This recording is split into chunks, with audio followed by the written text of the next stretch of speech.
Un provvedimento grave che andrà a intaccare ancora una volta sulle tasche dei nostri concittadini,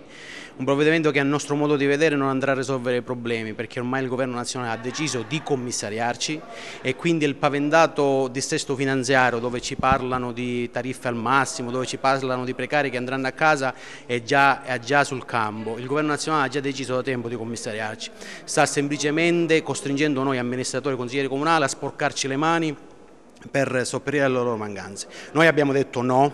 perché è l'ora di finirla, perché non se ne può più di mettere le mani in tasca ai nostri concittadini, perché la nostra gente è stanca, è arrivata completamente e non può più andare avanti e quindi noi abbiamo deciso di votare no per dare un segnale forte al governo, che ci commissari pure, che dimostri come governare la nostra città. Se non ci sarà da parte di tutti, i sindaci della Sicilia, come tutti gli amministratori e consiglieri comunali, una presa di coscienza che questa è una strada che il governo nazionale non può più mantenere e che quindi noi dovremmo seriamente pensare a delle forme di lotta per costringere questo governo a finirla di strozzarci, noi non riusciremo mai a risolvere i problemi. Oggi l'IMU, domani un'altra cosa, sicuramente nel giro di un anno commissarieranno e comunque il comune.